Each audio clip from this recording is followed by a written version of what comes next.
They laughed when the single dad janitor was asked to fight 8 elite Navy SEALs just for practice. No one expected him to say yes. No one knew who he really was. But what he did next left the Admiral in complete silence.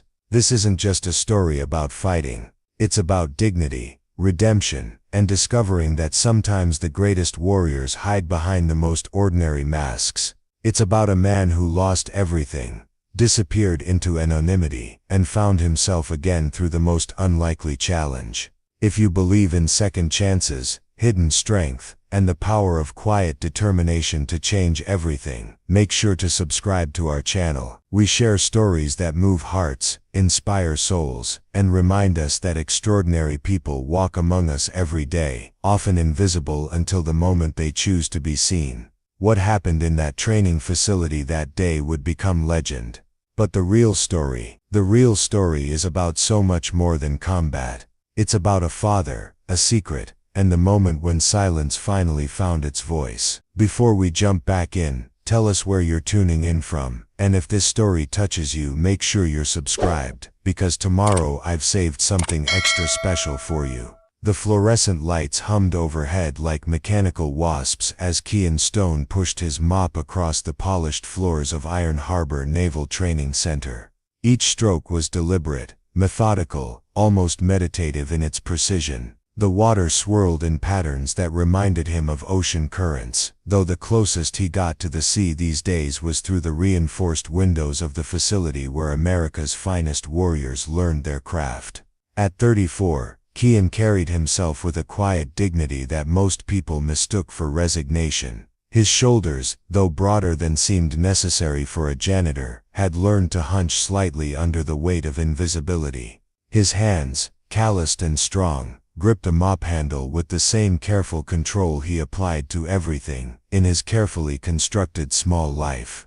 The morning shift at Iron Harbor began at 5 a.m., 2 hours before the first Navy SEALs would thunder through the corridors in their perfectly synchronized formations. Kian preferred these quiet hours when the only sounds were the mechanical whispers of the building coming to life, and the soft splash of his mop bucket wheels rolling across the spotless floors. He moved through the training facilities like a ghost, cleaning the weight rooms where men pushed their bodies beyond human limits, sanitizing the classrooms where tactical strategies were dissected with surgical precision, and mopping the sparring mats where future legends learned to turn their bodies into weapons. Every surface gleamed under his attention, every corner free of dust, every piece of equipment positioned exactly where it belonged. Most people who worked at Iron Harbor barely noticed him. To the administrative staff rushing past with their coffee cups and clipboards, he was simply part of the building's infrastructure, as essential and invisible as the ventilation system.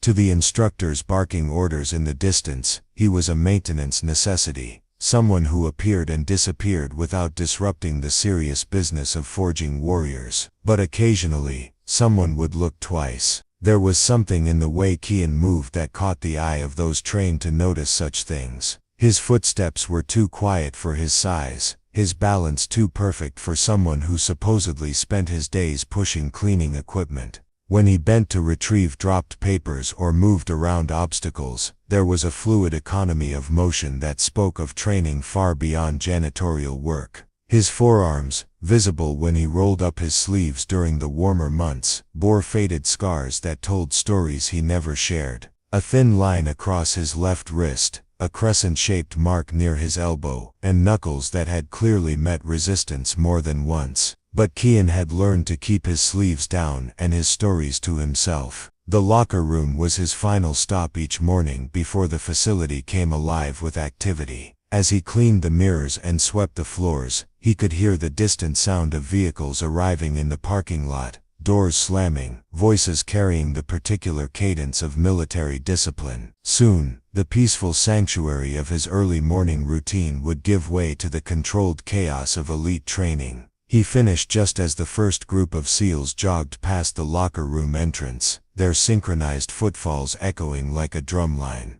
Through the doorway, he caught glimpses of men who moved with the lethal grace of apex predators, each one representing years of selection, training, and dedication that few humans could endure. Kian gathered his cleaning supplies and wheeled his cart toward the storage closet that served as his base of operations. The small room smelled of disinfectant and floor wax, lined with shelves of supplies and equipment that enabled him to maintain the pristine standards expected at Iron Harbor. On one shelf sat a battered thermos containing coffee that had grown cold hours ago, beside a brown bag lunch that would sustain him through another day of purposeful invisibility. As he hung up his mop and organized his supplies for the next shift, Kian allowed himself a moment to stretch his back and shoulders. The movement revealed the coiled strength that he kept carefully hidden beneath his maintenance uniform, muscles that memory still trained even when the mind had chosen a different path. Outside his storage closet, Iron Harbor Naval Training Center was waking up in earnest now. Instructors shouted commands, equipment clanged, and the sound of organized chaos filled every corridor. But inside his small domain, Kian maintained the same careful quiet that had become his signature over the past 3 years. He checked his watch, a simple digital model that had replaced the expensive timepieces he once wore. 7:30 meant his morning shift was complete, and he had 4 hours before the afternoon cleaning rotation began. Time enough to pick up his 8-year-old daughter from school, help her with homework, and maybe steal a few minutes at the small park near their apartment where she could play while he sat on a bench and remembered what it felt like to be someone else entirely. The transformation from Kian the janitor to Kian the father happened the moment he stepped outside Iron Harbor's gates. His shoulders straightened, his smile became genuine, and the careful mask of invisibility fell away just enough to reveal glimpses of the man he had been before life taught him the value of disappearing.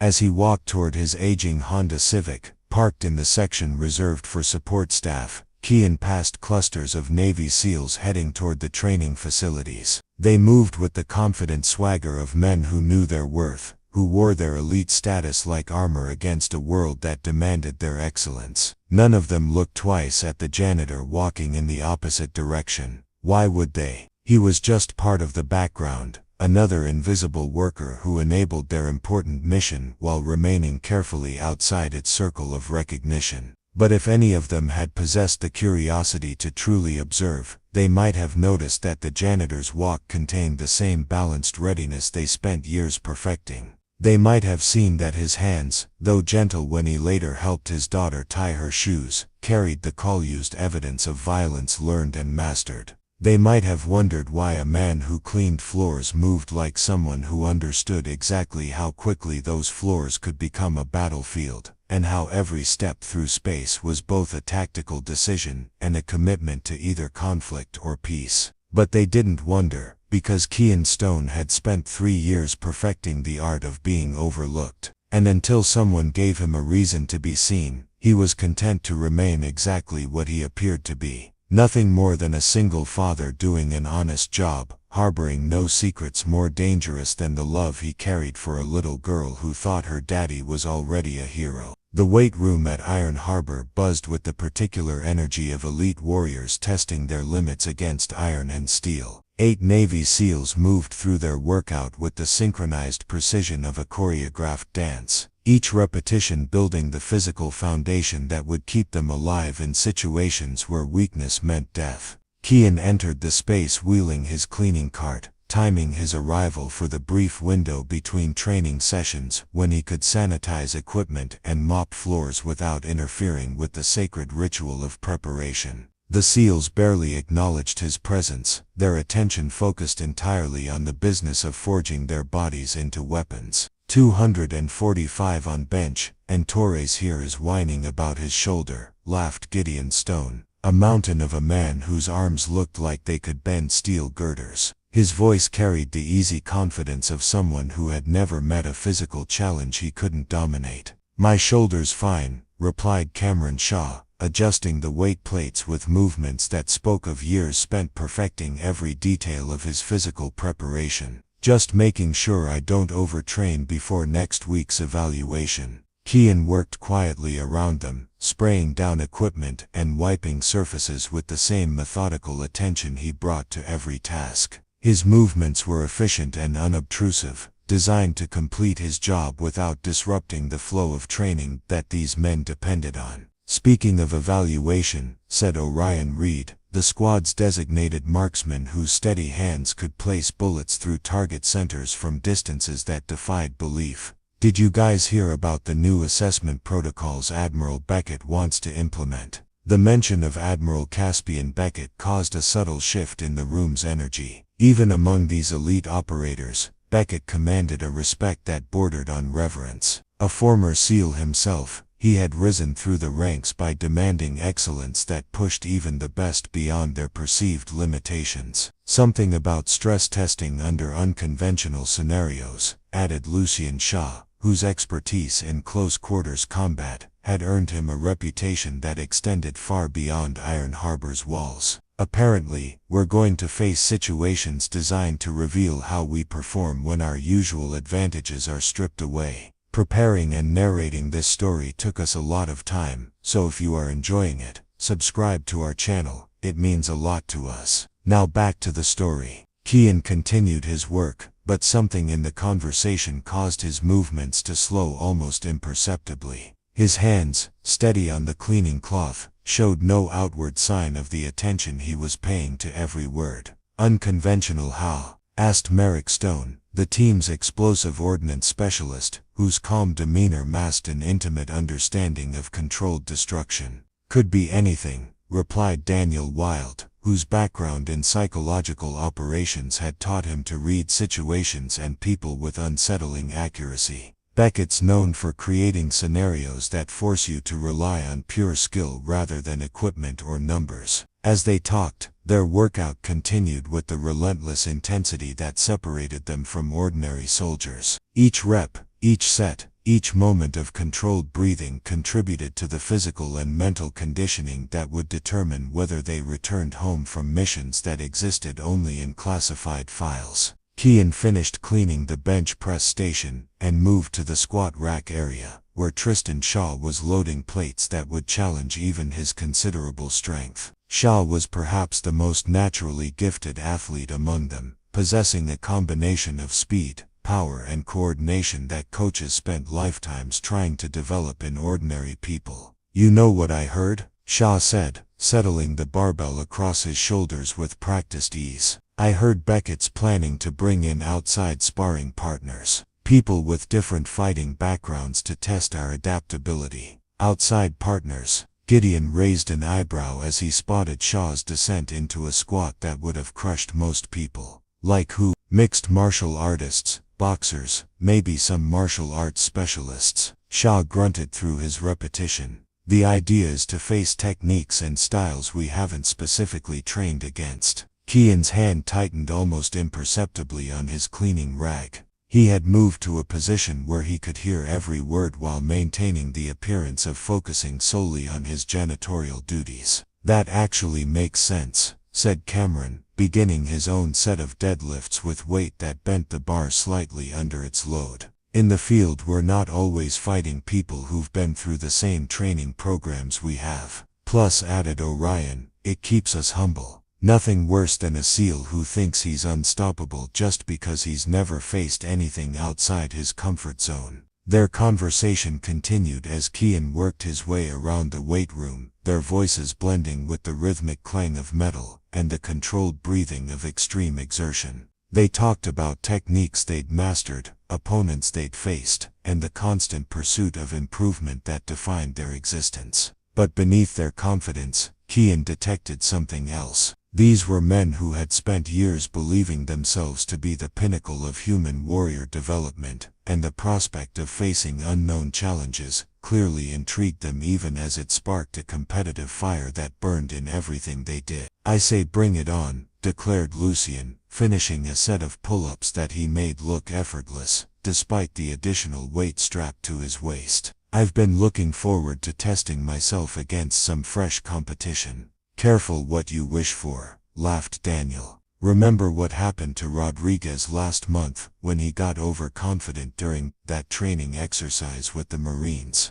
The group chuckled at the memory of their teammates' humbling experience, but Kian noticed that their laughter carried an edge of genuine respect for the unpredictability that kept them sharp. As their workout session neared its end, the SEALs began the process of cleaning up after themselves with the same attention to detail they brought to everything else. They wiped down equipment, returned weights to their proper positions, and organized the space for the next group of warriors who would soon take their place. Kian had finished most of his cleaning tasks, but he continued to work slowly, his presence becoming so routine that the SEALs talked around him as if he were simply another piece of gymnasium equipment. "You know what would be really interesting," said Gideon, toweling sweat from his face as he prepared to leave. "If Beckett could find someone who actually posed a legitimate challenge, not just different techniques, but someone who could really push us." "Someone like who?" asked Tristan.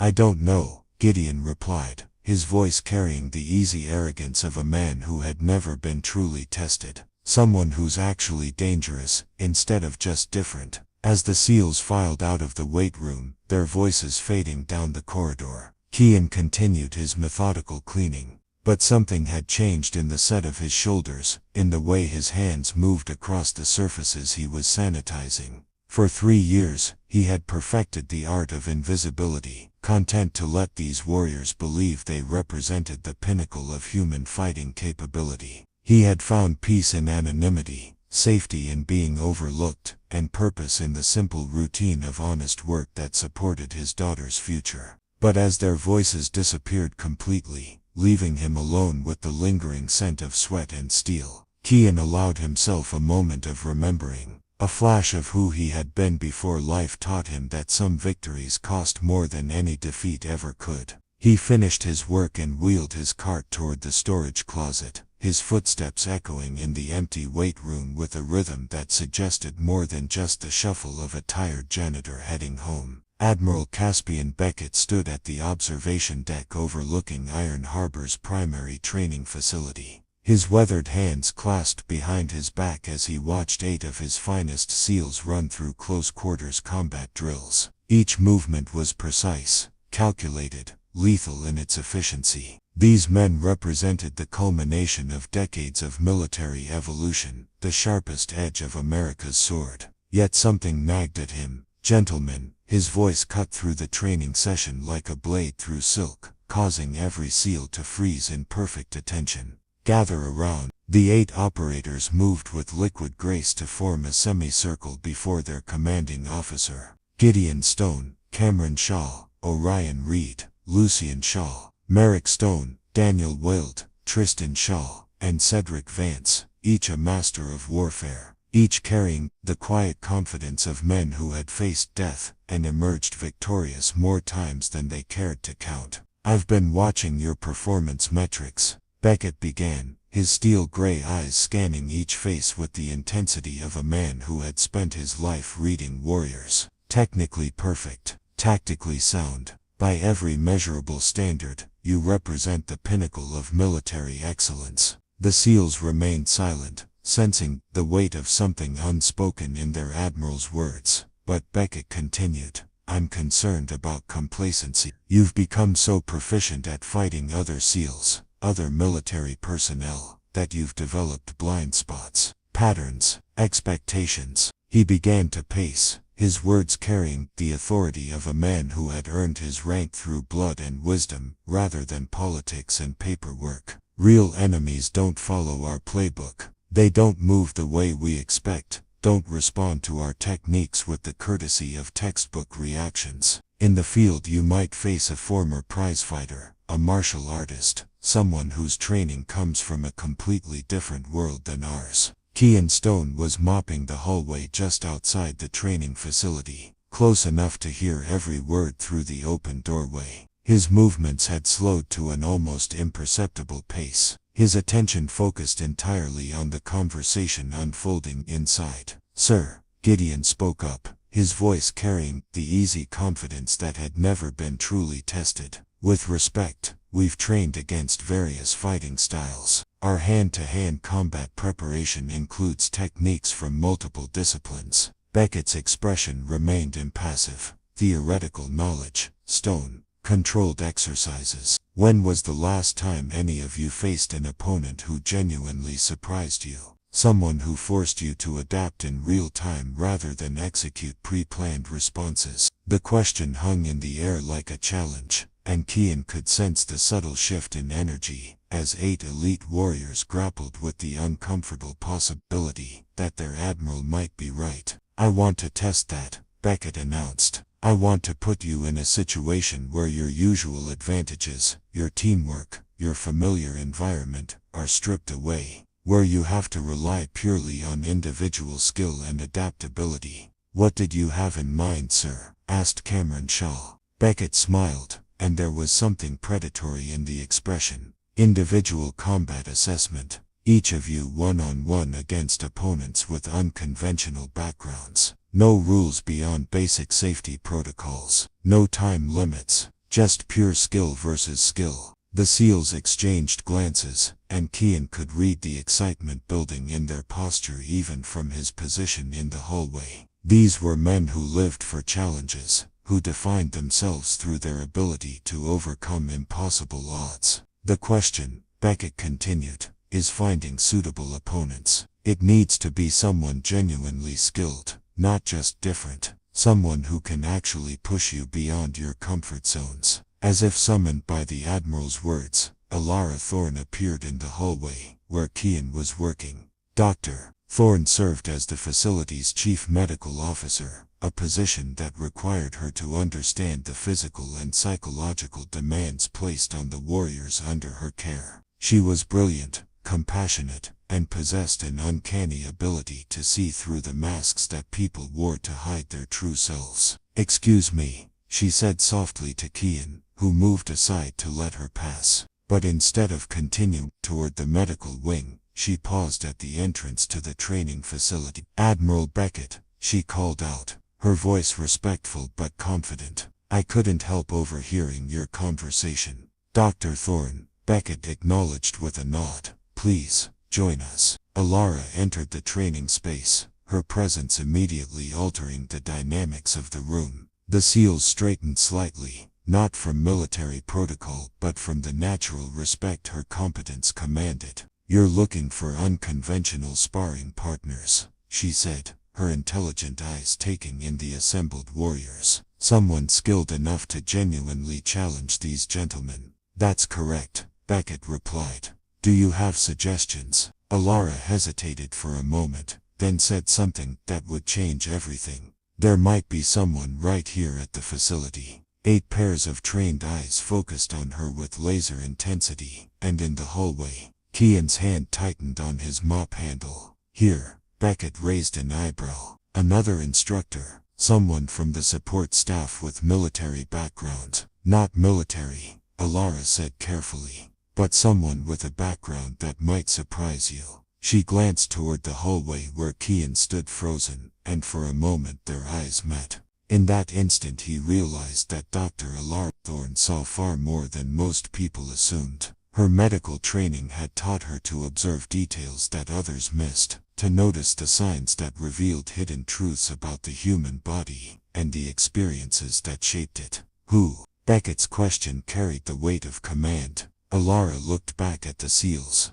then at their admiral, the janitor, Kian Stone. The training facility fell silent, except for the hum of ventilation systems, and the distant sounds of the naval base, continuing its daily operations. 8 elite warriors processed this information with expressions ranging from confusion to barely concealed amusement. "The janitor," Gideon Stone repeated, his voice carrying the disbelief of a man being told that his morning coffee was actually rocket fuel. "Dr. Thorne," Beckett said slowly, "I assume you have reason for this suggestion." "I've observed him for months," Alara replied, her voice growing stronger as she committed to this pass. "His movement patterns, the way he carries himself, certain physical indicators that suggest extensive combat training. I believe there's more to Mr. Stone than meets the eye." In the hallway, Kian felt the walls of his carefully constructed anonymity beginning to crumble. 3 years of invisibility, of safety,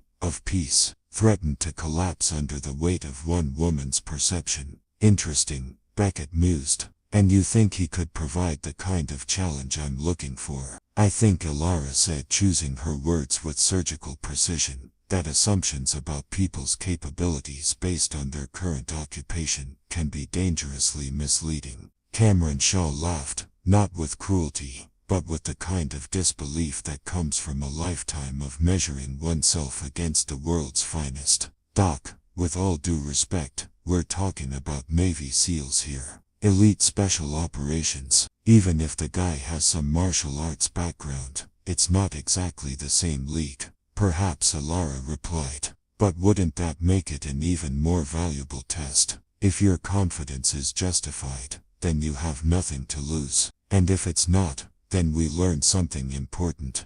Beckett finished, his strategic mind already calculating the possibilities. The Admiral turned to face his SEALs directly. Gentlemen, Dr. Thorne has presented us with an interesting opportunity. A chance to test ourselves against a completely unknown variable. Sir, Tristan Shaw spoke up, you're seriously considering having a spar with the Janitor. I'm considering having you face an opponent, about whom you know nothing, whose capabilities you can't predict, whose techniques you haven't studied. Beckett corrected, isn't that exactly the kind of challenge you need? The 8 SEALs stood in silence, processing the implications of what their Admiral was suggesting. These were men who had spent years proving themselves against the world's finest, and the idea of facing someone so far outside their usual sphere of competition was both intriguing and slightly insulting. Of course, Beckett added with a slight smile,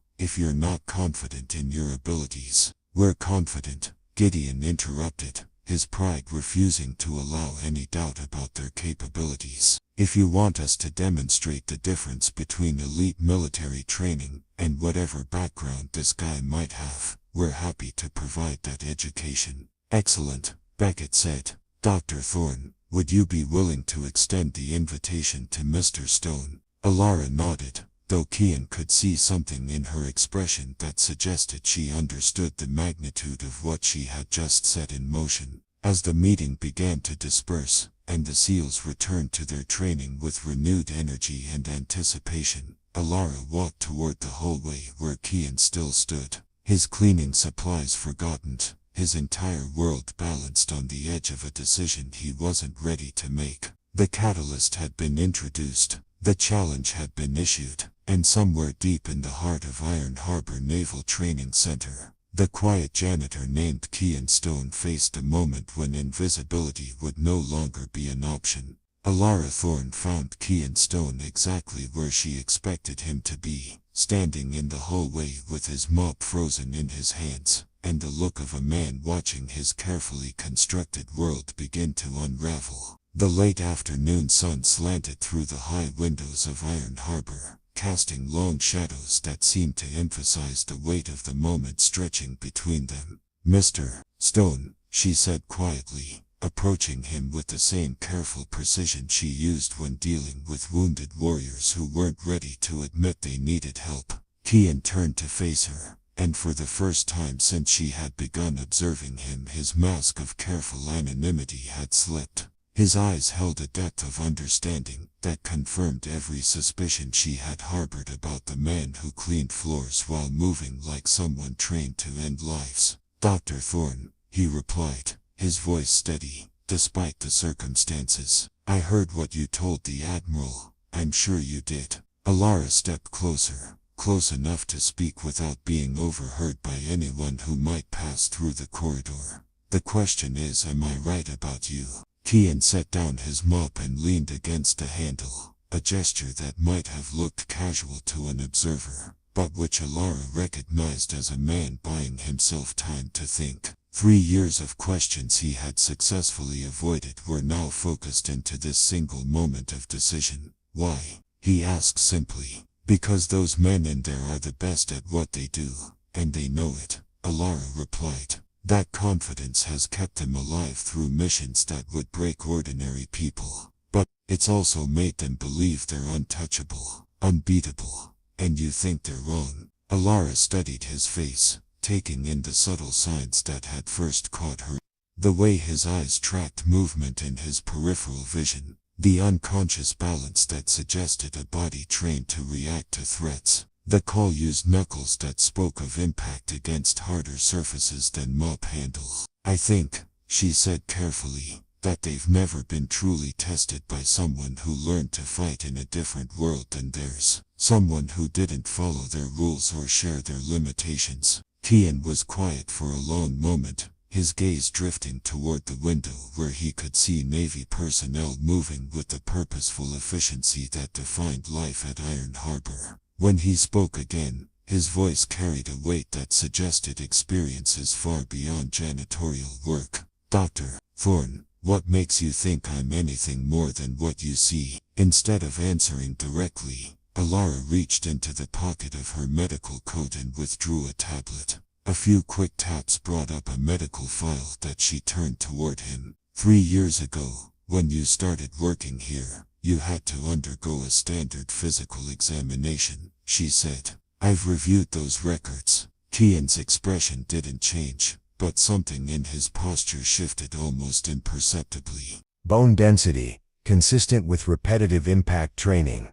Alara continued, reading from the file. Scar tissue patterns on your hands and forearms, indicative of extended combat sports participation. Flexibility, and joint mobility, that suggests years of dedicated physical conditioning. Cardiovascular efficiency, that places you in the top percentile for your age group. She closed the tablet, and looked at him directly. Your medical profile reads like that of a professional athlete, not a maintenance worker.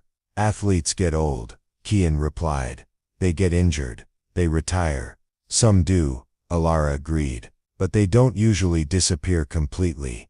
They don't usually take jobs that require them to become invisible. The conversation was interrupted by the sound of footsteps echoing down the corridor. Admiral Beckett approached with the measured stride of a man accustomed to having important decisions rest on his shoulders. Behind him walked Gideon Stone, his expression carrying the anticipation of someone looking forward to an easy demonstration of superiority. Mr. Stone, Admiral Beckett said, his voice carrying the authority that came from decades of command. Dr. Thorne has made an interesting suggestion regarding tomorrow's training exercise. Kian straightened slightly, his hands moving to a more neutral position. The careful deference he showed to authority was genuine, but Alara noticed that his posture suggested readiness rather than submission. Admiral, Kian replied, respectfully. She believes you might be able to provide valuable training assistance to my SEALs.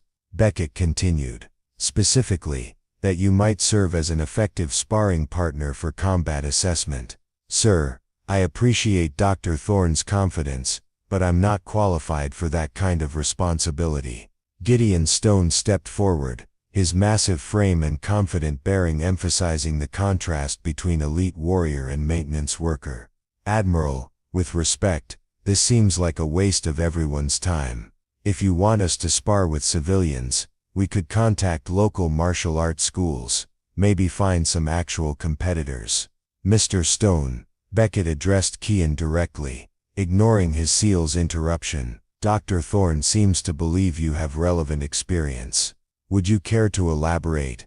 The moment stretched taut with possibility. Kian could deflect, make excuses, maintain the safety of anonymity that had protected him for 3 years. He could continue being the invisible man who cleaned floors and went home to help his daughter with homework and pretend that his past belonged to someone else entirely. But then Gideon Stone made a mistake. Look, the SEAL said. His voice carried the casual dismissiveness of someone who had never been forced to question his own superiority. I'm sure the guy's a decent enough janitor, but let's be realistic here. We train with the best operators in the world. We're not going to learn anything useful from someone who mops floors for a living. The words hung in the air like a challenge, and Alara watched as something fundamental shifted in Kian's expression. Not anger, exactly, but a kind of recognition that some lines once crossed required a response. Gideon, Admiral Beckett's voice carried a warning that his subordinate was wise enough to recognize. Sorry, sir, Gideon replied, though his posture suggested he wasn't sorry about the sentiment, only about expressing it so directly. Kian looked at the Admiral, then at Dr. Thorne, and finally at Gideon Stone. When he spoke, his voice carried a quiet certainty that changed the entire dynamic of the conversation. "I'll do it." "Excellent," Beckett replied, though Alara noticed he was studying Kian with renewed interest. "Tomorrow morning, 0800 hours. Training Facility A. Standard safety protocols, but otherwise unrestricted engagement." "How many?" Kian asked, and there was something in the question that made Alara's pulse quicken. "How many? What?" Beckett replied. "How many of your SEALs do you want me to spar with?" Gideon laughed, a sound that carried genuine amusement at what he perceived as the janitor's naivety. "Dude, you realize we're talking about one-on-one here, right? You versus one of us. And that's probably being generous." Kian's gaze moved to meet Gideon's directly, and for a moment the larger man's laughter faltered. There was something in the janitor's eyes that didn't match the humble exterior, something that suggested depths of experience that uniform and mop bucket couldn't conceal. "I understand," Kian said quietly. "One-on-one. Actually." Admiral Beckett interrupted, his strategic mind already working through possibilities. "Dr. Thorne's original suggestion was that you could provide training value to the entire team. Perhaps we should think bigger." "Sir," Gideon's confidence wavered slightly. "All 8, Beckett decided, his voice carrying the finality of command. "Sequential sparring, Mr. Stone versus each member of the team. If he's as capable as Dr. Thorne suggests, they'll all benefit from the experience. If not, the exercise will be concluded quickly." Alara saw Kian's jaw tighten almost imperceptibly, but his voice remained steady. 8 SEALs, one after another. "Is that a problem?" Gideon asked, his earlier amusement returning at what seemed like an impossibly lopsided challenge. "No," Kian replied, and something in the simple word made Alara realize that she had just witnessed the moment when a man decided to stop hiding from who he really was. "No problem at all." As Admiral Beckett and Gideon Stone walked away, discussing logistics and safety protocols, Alara remained with Kian in the hallway. The late afternoon shadows had grown longer, and somewhere in the distance, she could hear the sounds of the day shift ending and evening routines beginning. "You know what you just agreed to?" she asked quietly. Kian picked up his mop, but his movements had changed. The careful humility was still there, but underneath it was something else, something that suggested the janitor was beginning to remember what it felt like to be someone else entirely. "I know," he said, "but some things can't be taken back once they're said."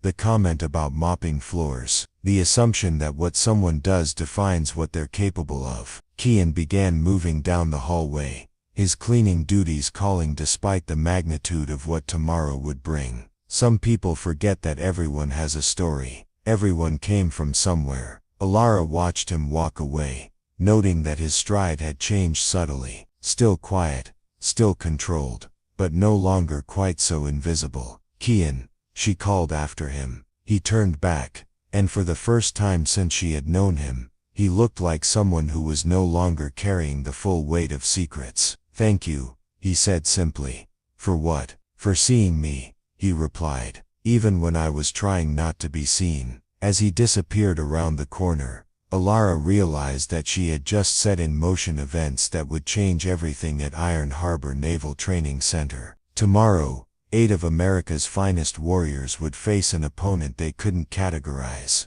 couldn't predict, couldn't prepare for using any of their usual methods. And somewhere in the distance, she could hear the faint sound of a man who had spent 3 years mopping floors beginning to remember what it felt like to be dangerous. The evening air at Millfield Elementary School carried the familiar chaos of dismissal time. Yellow buses rumbling to life, teachers herding stragglers toward waiting cars, and the high-pitched conversations of young people whose biggest concerns involved homework and playground politics. Kian Stone sat in his aging Honda Civic, watching through the chain-link fence as 8-year-old Sophia navigated the social dynamics of 3rd grade with the same careful observation he applied to everything else in his life. She was beautiful in the way that reminded him daily of everything he had lost, and everything he still had to protect. Dark hair that caught the sunlight like her mother's had. Eyes that held curiosity about a world she trusted to be fundamentally good,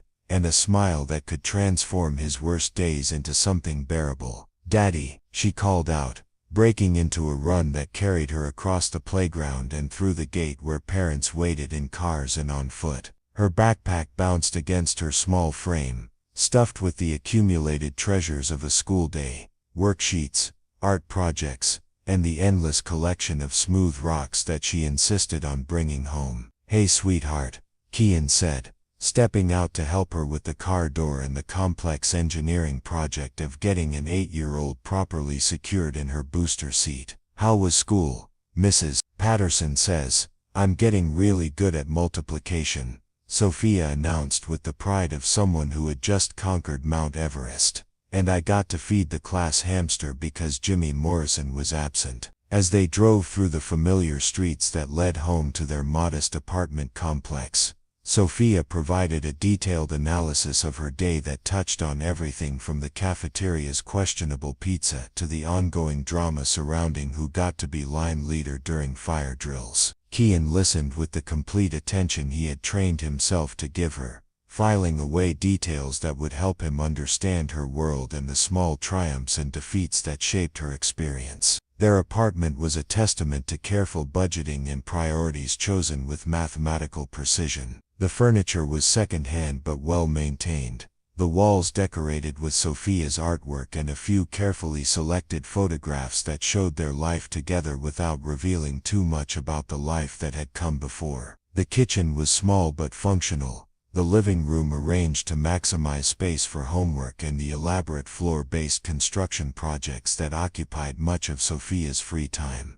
"Can I watch cartoons while you make dinner?" Sophia asked, already settling onto the couch with the practiced efficiency of a routine they had perfected over years of just the two of them. "Homework first," Kian replied, the same gentle firmness he applied to everything involving her education and development. "Then cartoons while I cook." As Sophia spread her books across the coffee table, Kian moved through the familiar ritual of afternoon snack preparation and homework supervision. He checked her math worksheets with the same attention to detail he brought to cleaning floors at Iron Harbor, caught spelling mistakes with the patience of someone who understood that learning required both challenge and encouragement. But tonight his mind kept drifting to tomorrow morning, and the 8 Navy SEALs who expected to demonstrate their superiority over a janitor who had agreed to something that would change everything. "Daddy, you're being quiet," Sophia observed, looking up from a worksheet about fractions with the perceptiveness that sometimes startled him. "Just thinking about work, sweetheart,"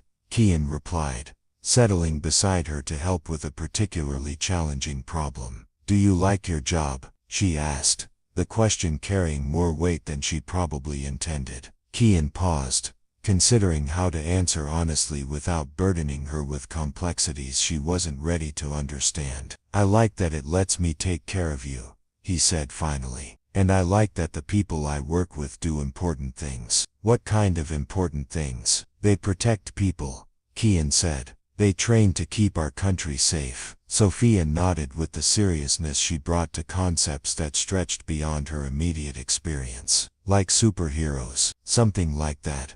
They worked through homework together, the familiar routine providing comfort and structure that had become the foundation of their life together. When the worksheets were completed and checked, Sophia settled in front of the television while Kian prepared dinner with movements that had become automatic through years of single parenthood. But tonight, as he moved through the kitchen, his mind kept returning to the moment in the hallway when Dr. Alara Thorne had looked at him with eyes that saw past the carefully constructed facade he had maintained for 3 years. There had been something in her perception that reminded him of recognition, of being seen by someone who understood that appearances could be profoundly misleading. The knock at the door came just as he was setting plates on their small dining table. Kian glanced through the peephole and felt his pulse quicken at the sight of Dr. Thorne standing in the hallway outside his apartment, holding what appeared to be a folder and wearing an expression that suggested this was not a casual social visit. "Sophia, stay here and finish your show," he said, opening the door with the caution of someone who had learned to be wary of unexpected visitors. "Mr. Stone," Dr. Thorne said, her voice carrying the same careful precision he had observed at the naval facility. "I hope I'm not intruding. I was hoping we could talk." "How did you find my address?" Kian asked, though he kept his voice low to avoid alarming Sophia. "Personnel records," Alara replied honestly. "I know it's presumptuous, but after this afternoon I realized there were things we should discuss before tomorrow." Kian glanced back at Sophia, who was absorbed in cartoons and unaware of the adult conversation taking place at the door. The apartment suddenly felt very small, very exposed, as if the careful boundaries he had built between his work life and home life were beginning to blur in ways that made him uncomfortable. "Can we talk outside?" he asked. Alara nodded, and they moved to the small balcony that overlooked the apartment complex's courtyard. The evening air was cool, and somewhere in the distance, Kian could hear the sounds of other families navigating their own routines, television programs, dinner conversations, and the occasional laughter of people whose lives hadn't been shaped by the kind of loss that taught you to be grateful for ordinary moments. "You have a daughter," Alara observed, and there was something in her voice that suggested she understood the weight that single parenthood added to every decision. "Sophia," Kian confirmed. "She's 8. She's beautiful. I caught a glimpse when you opened the door." They stood in comfortable silence for a moment, both of them understanding that this conversation was about more than tomorrow's training exercise. "Dr. Thorne," Kian began. "Alara," she corrected gently. "Alara, why did you really come here tonight?" She turned to face him directly, and in the fading light, he could see the intelligence and compassion that had made her such an effective physician. "Because I realized that I may have put you in an impossible position without understanding the full scope of what you have at stake." "What do you mean?" "You're not just a janitor who might have some fighting experience," she said. "You're a father who's built a life that depends on staying invisible. And I just took that invisibility away." Kian felt something in his chest tighten at her understanding. For 3 years he had successfully maintained the delicate balance between providing for Sophia and protecting the quiet stability that had allowed her to grow up without being shaped by his past. "Those SEALs tomorrow," Alara continued. "They're going to want to know who you really are, where you trained, how you learned to fight. And once those questions start, anonymity becomes very difficult to maintain." "I know," Kian said quietly. "But you agreed anyway." He looked back toward the apartment where Sophia was watching cartoons, trusting that her father would handle whatever adult complications arose without disrupting the safe world he had created for her. "Some things can't be ignored once they're said," he replied, echoing his earlier words. "And some people need to be reminded that respect isn't something you're entitled to just because of what you wear to work." Alara studied his profile as he watched his daughter through the sliding glass door. "She doesn't know, does she, about who you used to be?" "She knows I love her," Kian said. "She knows I'll take care of her. Everything else is just history. History has a way of catching up with people. I know that too." They stood quietly for another moment, both of them understanding that tomorrow would change everything regardless of what happened in the training facility. "Kian," Alara said softly, "can I ask you something?" "Go ahead. Are you ready for this?" "Really ready." He turned to look at her, and for the first time since she had known him, his expression held no trace of the careful humility he usually wore like armor. "Dr. Thorne, Alara, I've been ready for 3 years, he said. "I just haven't had a reason to stop hiding. And now you do." Kian glanced back at Sophia, then at the woman whose perception had started the chain of events that would either restore or destroy the careful peace he had built. "Now I do," he confirmed. As Alara prepared to leave, she handed him the folder she had been carrying. "Medical clearance for tomorrow's exercise," she explained. And my personal assessment that you're physically and mentally prepared for whatever happens. Thank you, Kian said, accepting the folder with hands that had finally stopped trying to hide their true nature. Kian, she called as she reached the top of the stairs leading down to the parking lot. Yes, for what it's worth, I think Sophia is lucky to have a father who's willing to fight for what matters. After she left, Kian returned to the apartment where his daughter was waiting with questions about who had visited and whether everything was okay. He assured her that it was just a colleague from work, helped her get ready for bed, and read her a story about brave princesses and hidden kingdoms, where heroes sometimes had to pretend to be ordinary people, until the moment came to reveal their true selves. As she drifted off to sleep, Kian sat in the small living room and allowed himself to remember what it felt like to be someone other than the invisible man who cleaned floors. Tomorrow, 8 Navy SEALs would learn that assumptions about capability could be dangerously misleading. But tonight, he was simply a father who had promised his daughter that tomorrow would be another ordinary day, even though he knew it would be anything but ordinary for the man she trusted to keep her world safe and stable. The pre-dawn hours at Iron Harbor Naval Training Center held a different quality of silence than any other time of day. It was the deep quiet that came before warriors began their daily ritual of pushing human capability beyond its natural limits, a stillness that allowed a man to think clearly about choices that could not be undone. Kian Stone sat alone in the facility's small chapel, a non-denominational space designed to provide solace to people whose profession required them to confront mortality on a regular basis. The wooden pews were simple, functional, and had absorbed the prayers and fears of countless service members who understood that preparation for battle required more than just physical conditioning. He wasn't praying, exactly. Prayer suggested a belief in intervention, in the possibility that divine forces might alter the course of events based on human appeals. Instead, Kian was remembering, allowing himself to revisit the parts of his past that he had spent 3 years trying to forget. The sound of soft footsteps caused him to turn. Dr. Alara Thorne entered the chapel with the careful movements of someone who understood the sacred nature of solitude, and didn't want to intrude upon whatever process was taking place in the mind of the man who would soon face 8 of America's finest warriors. "I thought I might find you here,"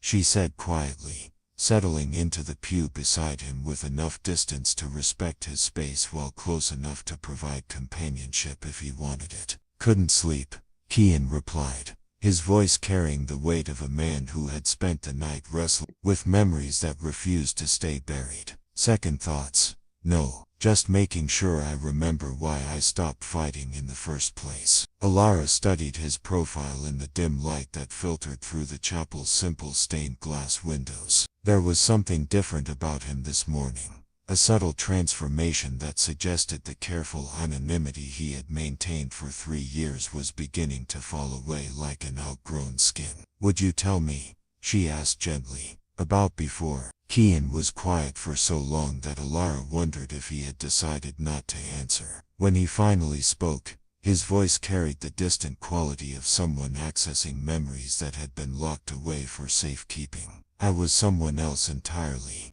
he began. "Someone who believed that strength was the answer to every problem, that technique and conditioning could overcome any obstacle." He paused, and Alara waited with the patience she had learned from years of working with people whose wounds weren't always visible. "Mixed martial arts," Kian continued. "Professional level. I spent 12 years climbing through every organization that mattered, collecting championships and building a reputation that opened doors I thought I wanted to walk through." The revelation hit Alara with the force of recognition. She had suspected military background, maybe law enforcement, but professional fighting explained everything she had observed about his movement patterns and physical conditioning. "What name did you fight under?" she asked, though something in her tone suggested she might already know the answer. "Kai Silent Storm Chen," Kian replied, using a name he hadn't spoken aloud in 3 years. Alara's breath caught. Even someone with only casual interest in combat sports would recognize that name. Kai Chen had been a legend in mixed martial arts, a fighter whose combination of technique, power, and psychological warfare had dominated multiple weight classes for nearly a decade. "You were undefeated," she whispered. "For 11 years and 47 fights," Kian confirmed. "I had everything. Championship belts, endorsement deals, a training facility that attracted fighters from around the world. I was at the top of a mountain that took me half my life to climb." "What happened?" The question hung between them like a bridge that Kian would either cross or burn. When he finally answered, his voice carried the kind of pain that time could diminish but never completely heal. "I met Sarah at a charity event," he said. "She was a pediatric nurse, someone who spent her days helping people instead of hurting them. She looked at me like I was more than just a collection of victories and defeats." Alara felt her chest tighten as she began to understand where this story was leading. "We married 2 years later," Kian continued. "Had Sophia the year after that. For the first time in my adult life I had something more important than winning. But you kept fighting. I kept fighting." Sarah understood that it was who I was, how I provided for our family. She never asked me to choose between fighting and being a husband and father. She just asked me to be careful. The silence that followed was heavy with the weight of choices that could never be unmade. "The accident happened on a Tuesday," Kian said, his voice becoming even quieter. "I was in training camp for what was supposed to be the biggest fight of my career. Pay-per-view main event, more money than I'd ever made in a single night." Alara found herself holding her breath, understanding that she was about to hear the truth that had transformed a champion into a janitor. Sarah was driving Sophia to daycare before heading to her shift at the hospital. Kian continued. "It was raining and visibility was poor. A delivery truck ran a red light going 45 miles per hour." The words fell between them like stones dropping into still water,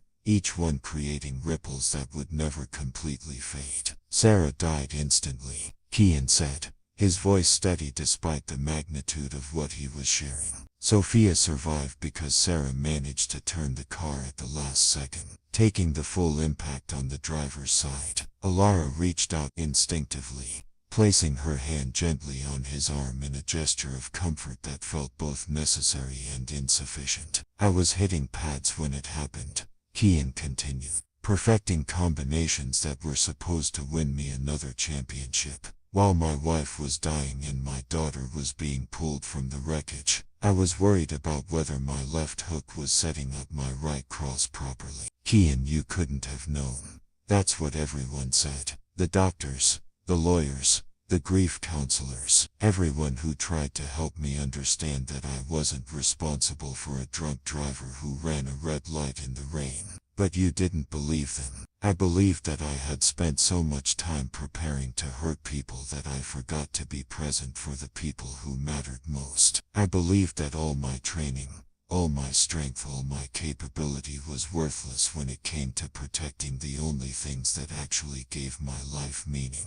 Kian turned to look at Alara directly for the first time since he had begun telling his story. In his eyes she could see the grief that had never fully healed, but also something else. Something that suggested transformation rather than just destruction. "I walked away from everything after the funeral," he said. "Broke contracts, forfeited title shots, closed the gym. I took Sophia and disappeared because I couldn't stand the idea of being celebrated for violence when violence had taken everything from me. And you became a janitor. I became invisible, anonymous, someone who cleaned up after other people instead of destroying things for entertainment." Alara processed this information while trying to reconcile the champion fighter with the quiet man who had spent 3 years mopping floors with such careful attention to detail. "But you're still a father," she said softly. "I'm still a father," Kian agreed. "And Sophia needed me to be present,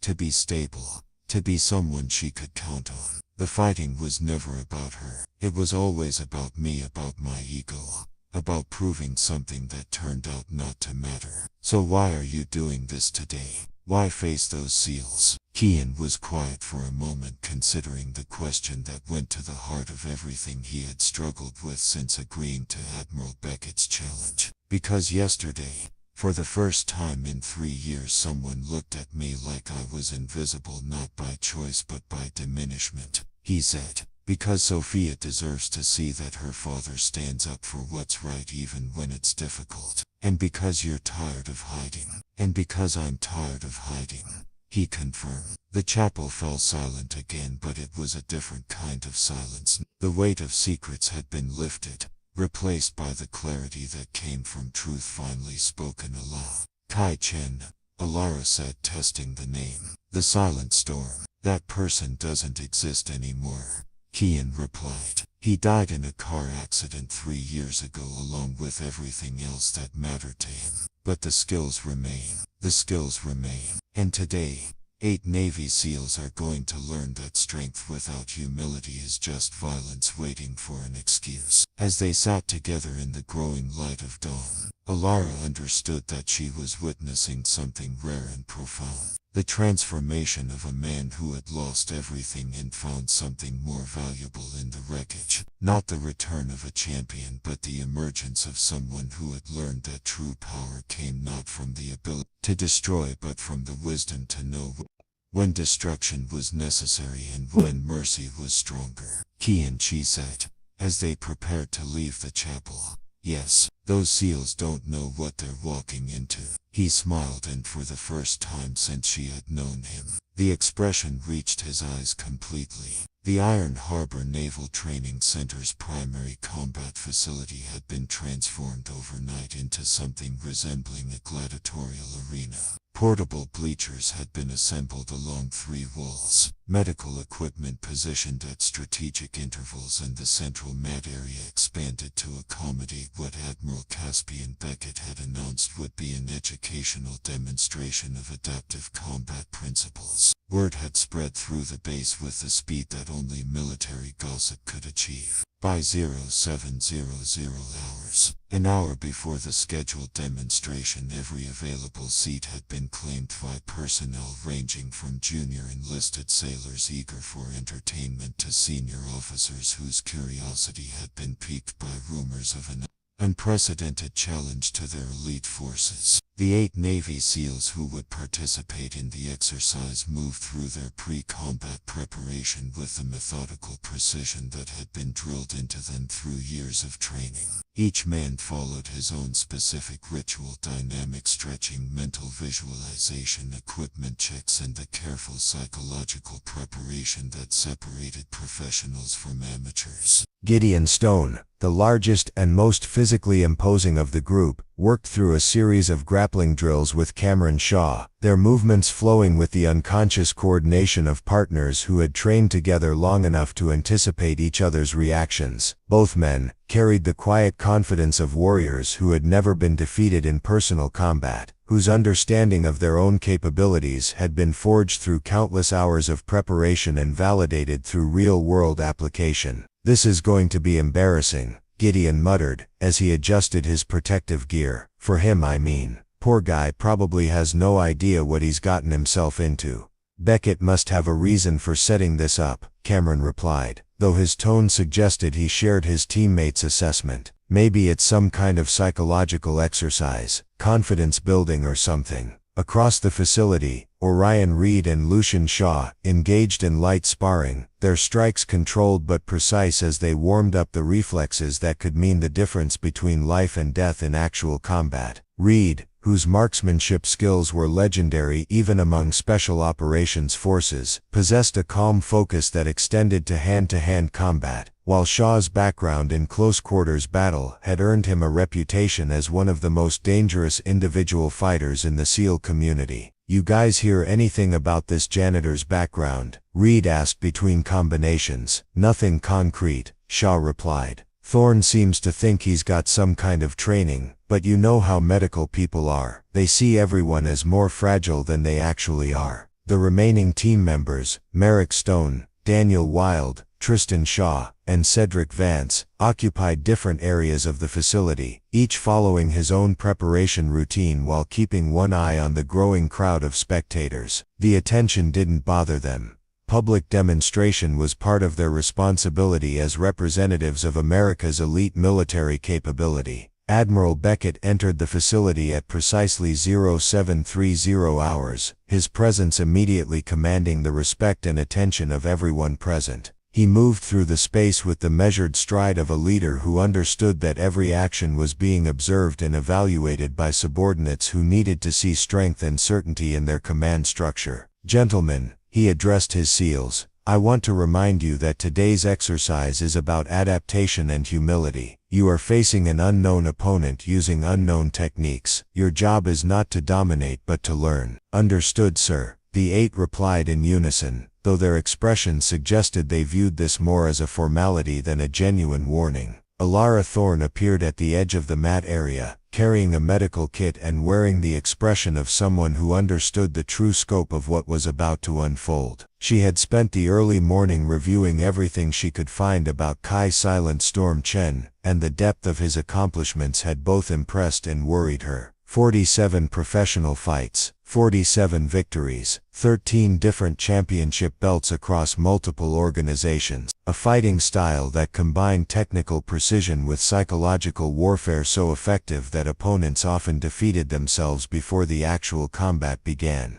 But more than the statistics, what concerned Alara was the manner of his retirement. Champions in combat sports usually faded gradually, their skills diminishing with age and accumulating damage until younger fighters surpassed them. Kai Chen had simply vanished at the height of his abilities, walking away from millions of dollars and guaranteed fame for reasons that no one in the fighting community had ever fully understood. Now she knew, and as she watched the Navy SEALs prepare for what they assumed would be an easy demonstration of their superiority, she felt the weight of knowledge that she couldn't share without betraying Kian's trust. At 0755 hours, Kian Stone entered the facility through a side door, wearing simple gray sweatpants and a black t-shirt that emphasized rather than concealed the physical conditioning he had maintained despite 3 years away from professional competition. His appearance caused a ripple of attention through the assembled spectators, most of whom were seeing the facility's janitor in a context that transformed their perception of his role and capabilities. He moved with the quiet confidence of someone who had faced far more intimidating environments than a military training facility filled with curious observers. The psychological pressure that might overwhelm an amateur seemed to have no effect on him whatsoever. If anything, the attention appeared to sharpen his focus rather than diminish it.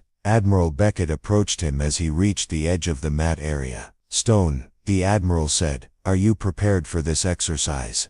"Yes, sir," Kian replied, his voice carrying the same respectful tone he had always used with authority figures, though something in his posture suggested a subtle shift from deference to readiness. "The rules are simple," Beckett announced, raising his voice so that everyone in the facility could hear. "Individual combat, 3-minute rounds, standard safety protocols. Each of my SEALs will face Mr. Stone in sequence. The exercise continues until completion or until medical concerns require termination." He paused, scanning the faces of both his elite operators and the man who had agreed to face them all. "The purpose of this demonstration is educational. Every warrior benefits from facing unfamiliar challenges. Mr. Stone has generously agreed to provide that challenge." Kian stepped onto the mat and began a warm-up routine that immediately caught the attention of everyone present. His movements flowed with the fluid precision of someone whose body had been trained to respond instantly to mental commands, each stretch and rotation revealing the sophisticated understanding of human biomechanics that separated professionals from recreational athletes. The SEALs watched with growing interest as Kian demonstrated flexibility, balance and coordination that clearly exceeded anything they had expected from a maintenance worker. His warm-up included techniques from multiple martial arts disciplines, suggesting a background far more comprehensive than simple military hand-to-hand combat training.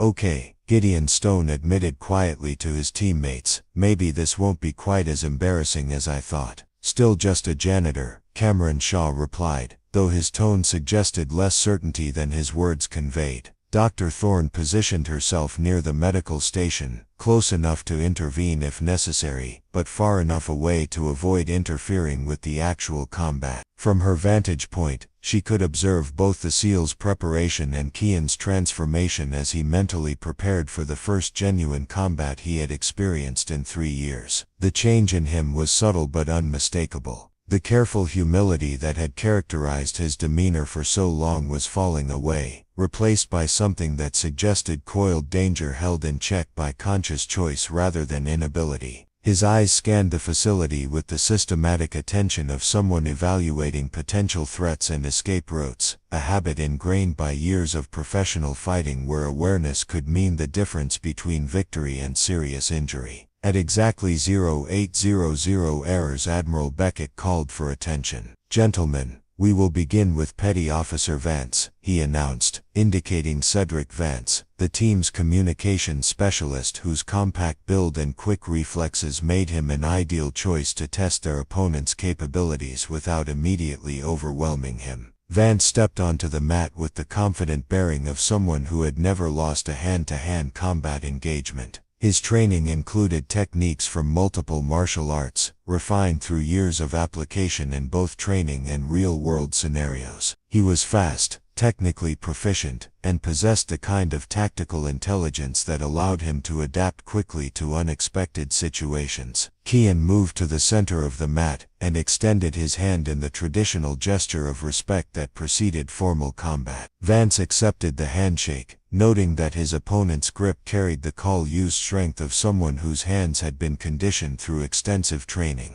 "Good luck," Vance said, the words carrying genuine sportsmanship despite his expectation of easy victory. "Thank you," Kian replied, and something in his voice caused Vance to look more carefully at the man he was about to face. Admiral Beckett raised his hand, prepared to signal the beginning of what everyone assumed would be a brief demonstration of the difference between elite military training and whatever amateur fighting experience a janitor might possess. "Begin," Beckett commanded, and in that instant, the quiet man who had spent 3 years cleaning floors at Iron Harbor Naval Training Center disappeared entirely, replaced by something that 8 of America's finest warriors were completely unprepared to face. The transformation was instantaneous and absolute. The moment Admiral Beckett's command echoed through the facility, Kian Stone ceased to exist, replaced by someone who moved with the fluid precision of water finding its way through stone. Cedric Vance, confident and prepared, launched forward with a textbook combination that had overwhelmed countless opponents in both training and combat. His strikes met empty air. Kian had shifted his position with such subtle economy of movement that Vance found himself attacking space that his opponent had vacated before the attack even began. It wasn't dramatic evasion, it was something far more unsettling.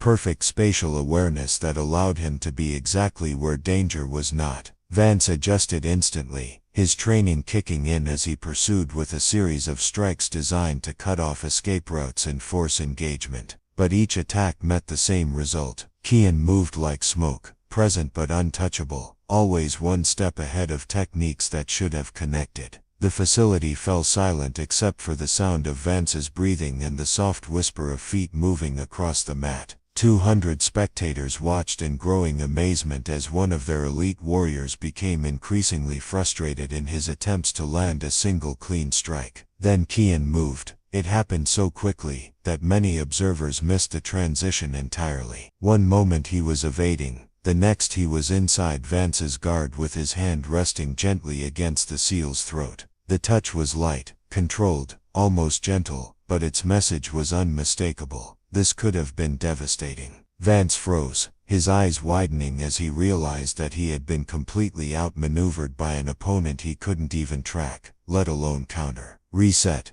Admiral Beckett called, his voice carrying a new note of interest. The two fighters separated and returned to neutral positions. Vance's confidence had been replaced by something far more dangerous: respect for an opponent whose capabilities he had completely misjudged. The second engagement lasted even less time. Vance came forward with increased caution, but Kian flowed around his defenses like liquid mercury, ending the exchange with the SEAL on his back and a knee positioned precisely where it could have ended the fight permanently. Enough, Beckett declared, and Vance tapped out with the wisdom of someone who recognized when he was outclassed. As Vance rose to his feet, slightly dazed but uninjured, he offered his hand to Kian with genuine respect. "Who are you?" he asked quietly. Kian simply nodded and moved back to neutral position as Admiral Beckett called for the next opponent. Cameron Shaw stepped onto the mat with considerably more caution than his teammate had shown. Shaw was bigger, stronger, and possessed grappling skills that had dominated every opponent he had faced in his military career. But he had also just watched a fellow SEAL get systematically dismantled by someone who moved unlike anyone he had ever seen. The engagement began with Shaw attempting to use his size and strength advantages to control distance and dictate the pace of combat. His approach was sound, methodical, and based on years of successful application against world-class opponents. None of it mattered.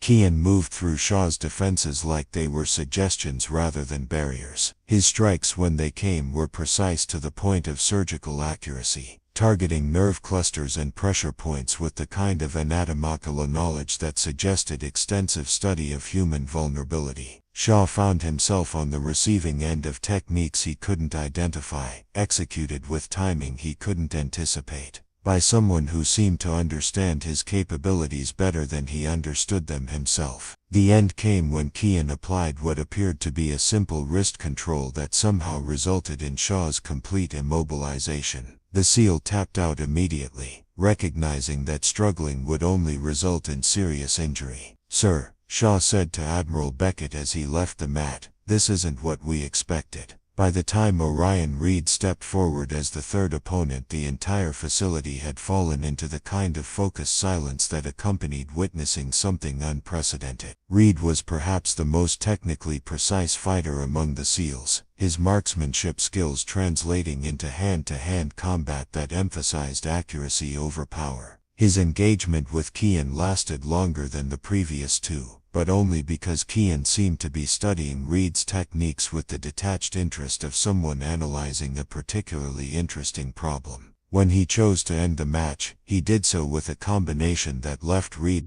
unconscious for exactly 3 seconds before Dr. Thorne intervened to ensure he was uninjured. Reed regained consciousness to find himself staring up at the ceiling, completely disoriented and unable to remember the sequence of events that had put him there. "What happened?" he asked as Alara helped him to a sitting position. "You met someone," she replied quietly, "who fights in a completely different language than anything you've learned." The fourth, fifth, and sixth opponents followed in quick succession. Lucien Shaw, despite his reputation for close-quarters supremacy, found himself systematically outmaneuvered and submitted through techniques that seemed to violate the fundamental principles of leverage and physics. Merrick Stone, whose explosive power had never failed to overwhelm opponents, discovered that power meant nothing when it couldn't connect with its target. Daniel Wild, the psychological operations specialist whose mental games had unsettled countless adversaries, found himself facing someone whose psychological warfare was so sophisticated that it operated on levels he couldn't even perceive, let alone counter. Each SEAL left the mat with the same expression of stunned disbelief, their confidence replaced by the humbling recognition that they had just encountered a level of fighting skill that existed entirely outside their understanding of what was possible. Tristan Shaw, the seventh opponent, was perhaps the most naturally gifted athlete among them. His combination of speed, power, and coordination had never been matched by anyone he had faced. He approached the mat with the determination of someone who refused to accept that any civilian could possess capabilities beyond those of America's elite warriors. His engagement with Kian became the longest of the demonstration, not because he was more successful than his teammates, but because Kian seemed genuinely interested in testing himself against such exceptional natural ability. For nearly 2 minutes, Shaw managed to avoid the submission attempts that had quickly ended the previous matches, his athletic gifts allowing him to escape situations that would have finished lesser opponents. But escape was not victory, and gradually Shaw began to understand that he was not fighting a man so much as he was fighting a force of nature that happened to be housed in human form. Kian's techniques flowed into each other with seamless precision, each movement setting up the next in combinations so sophisticated that Shaw couldn't identify where one technique ended and another began. The end came when Kian applied what wrestling analysts would later describe as a perfect standing Kimura, executed with such control that Shaw's arm was immobilized completely without any risk of injury. The SEAL tapped out with the frustrated respect of someone who had given everything he had, and discovered it wasn't nearly enough. Gideon Stone was the final opponent, and by the time he stepped onto the mat, the entire character of the demonstration had changed. What had begun as expected entertainment had become something approaching a masterclass in combat technique that no one present was qualified to truly understand. Gideon was the largest, strongest, and most physically imposing of the SEALs. His confidence had been shaken by watching 7 teammates systematically defeated, but his warrior's pride refused to accept that anyone could possess such overwhelming superiority in personal combat. He approached Kian with the careful respect of someone who had learned to take nothing for granted, but also with the determination of someone who had never been truly beaten in a fair fight. The engagement that followed was unlike any of the previous matches. Gideon's size and strength forced Kian to work harder, to demonstrate techniques that required more obvious effort and commitment. For the first time in the demonstration, the crowd could clearly see the skill being applied rather than simply witnessing its effects. Kian moved around Gideon like a sculptor working with particularly challenging material, applying pressure here, redirecting force there, gradually wearing down his opponent's defenses through techniques that were beautiful in their complexity and terrifying in their effectiveness. The finish came when Kian executed what combat sports historians would later identify as a perfect application of leverage and timing that left Gideon Stone, all 240 pounds of elite warrior, unconscious on the mat for nearly 10 seconds. As Dr. Thorne attended to Gideon and confirmed that he was uninjured, Admiral Beckett stepped onto the mat where Kian stood alone, barely breathing hard despite having just faced 8 of America's finest fighters in succession. The facility was absolutely silent. 200 military personnel sat in stunned amazement, trying to process what they had just witnessed. "Mr. Stone," Admiral Beckett said, his voice carrying a respect that had been completely absent when the demonstration began. "Sir," Kian replied, his demeanor returning to the respectful deference he had always shown to authority, though something fundamental had changed in how that respect was received. "Who are you?" Beckett asked a question that everyone present wanted answered. Kian looked around the facility, taking in the faces of people who would never again see him as simply the man who cleaned their floors. When he spoke, his voice carried the quiet certainty of someone who had finally stopped hiding from the truth. "I'm someone who learned that real strength isn't about winning," he said. "It's about knowing when to fight and when to walk away. Today I remembered why I walked away, and I remembered why sometimes you can't." As the crowd began to disperse, still talking in hushed tones about what they had witnessed, Dr. Alara Thorne approached Kian with an expression that mixed admiration with concern. "How do you feel?" she asked quietly. Kian looked at his hands, at the call-used knuckles that had just reminded 8 elite warriors that humility was a lesson that sometimes had to be taught rather than learned. "Like myself," he said, "for the first time in 3 years I feel like myself." The silence in the training facility was broken by a voice from the back of the assembled crowd. Commander Joanne Hayes, a veteran officer whose career had spanned multiple decades of military service, stepped forward with the slow, deliberate movements of someone whose memory had just connected dots that others had missed. "Kai Chen," she said, her voice carrying across the hushed facility like a stone dropped into still water. Every head turned toward her, then back to Kian, who stood motionless at the center of the mat. The name hung in the air with the weight of recognition that was spreading through the crowd like ripples expanding outward from a point of impact. "The silent storm," Commander Hayes continued, her voice gaining strength as certainty replaced suspicion. "Undefeated mixed martial arts champion, 47 wins 0 losses. You disappeared 3 years ago at the height of your career. Admiral Beckett's expression shifted from post-demonstration analysis to sharp focus as the implications of this revelation began to register. Around the facility, murmurs of recognition grew as personnel pulled out phones to search for images and videos that would confirm what their commanding officer had just announced. "Is that true?" Beckett asked, his voice carrying the authority of someone accustomed to receiving complete honesty from subordinates. Kian looked around the facility at faces that had transformed from curiosity to awe to something approaching disbelief. For 3 years, he had successfully maintained anonymity among people whose profession required them to notice details others missed. Now that carefully constructed invisibility was dissolving under the weight of truth finally spoken aloud. "Yes, sir," he replied, his voice steady despite the magnitude of what this admission would mean for the quiet life he had built with Sophia. The 8 Navy SEALs who had just been systematically defeated were processing this information with expressions that ranged from amazement to embarrassment to grudging respect. Gideon Stone, still slightly dazed from his encounter with unconsciousness, shook his head in disbelief. "We just got schooled by a legend," he muttered to Cameron Shaw, who was staring at Kian with the expression of someone re-evaluating everything he thought he knew about combat sports and military superiority.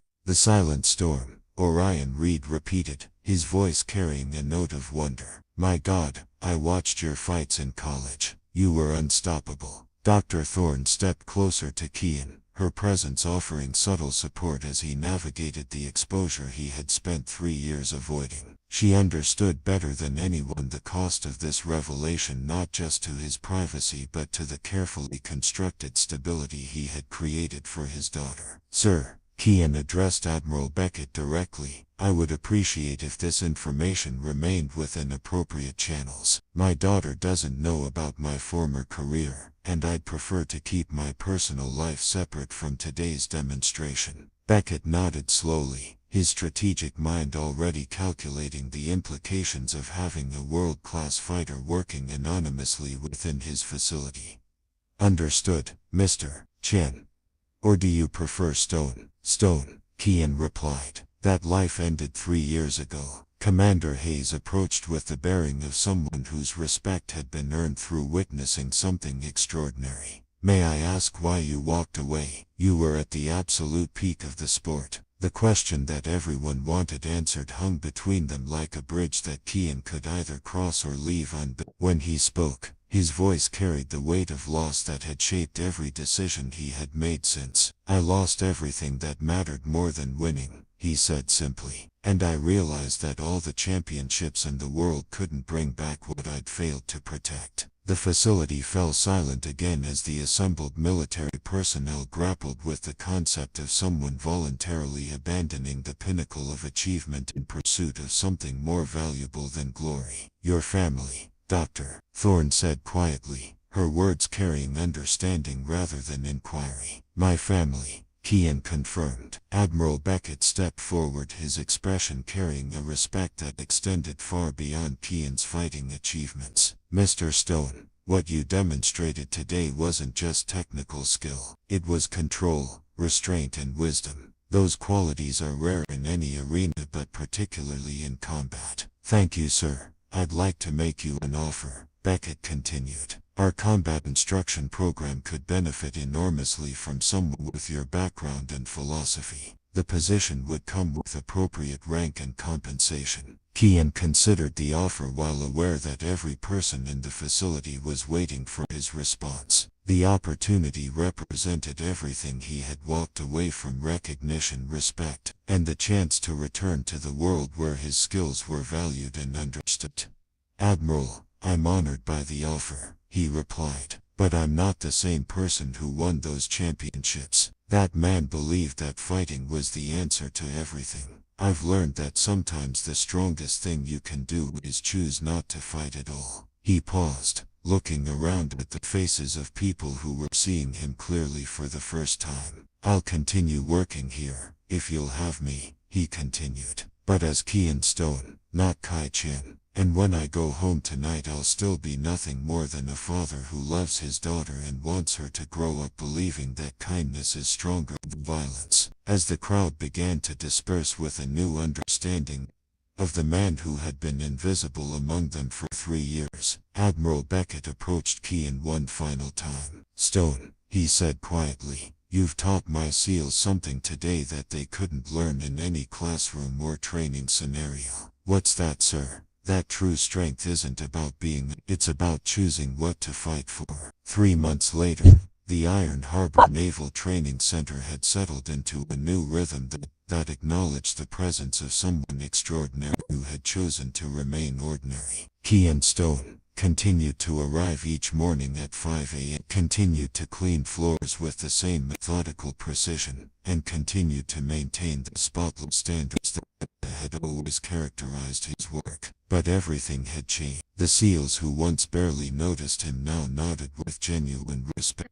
When he passed through the training facilities, they had learned to see past the mop and bucket to recognize someone whose understanding of transcended anything they had been taught in their elite training programs. More importantly, they had learned that humility was not choosing restraint required more courage than choosing violence. Gideon Stone approached Kian as he finished in the weight room, his massive frame carrying none of the casual arrogance that had once defined its interactions with support staff. "Kian," he said, using the first name that had become a mark of respect rather than familiarity. "Could I ask you something?" "Of course, that thing you did when you asked."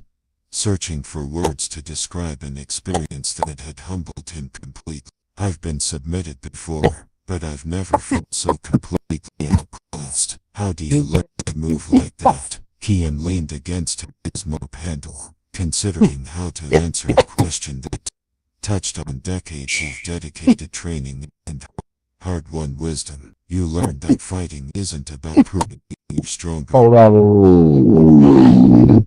someone else," he replied. "It's about understanding yourself well enough to know when strength is necessary, and when it's just ego looking for validation. And today, when you faced all of us, today was necessary," Kian said simply. "Sometimes people need to be reminded that respect isn't something you're entitled to because of what you wear, or what title you carry. It's something you earn through how you treat others."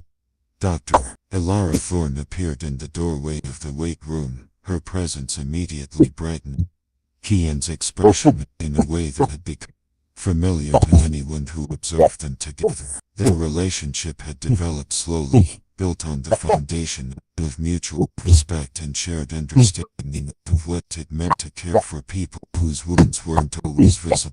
"Sophia School Call," she said, addressing Kian directly. "She won the science fair with her project about leverage in physics. Apparently she's been telling everyone that taught her about how small forces can overcome large ones when applied correctly." Kian smiled, the expression transforming his features in a way that reminded everyone who saw it that beneath the legendary fighter, simply a father who measured his success by his daughter's happiness. "She's been paying attention," he said. "She wants you to come to the award ceremony." Elara continued. "They're presenting her project to the whole school."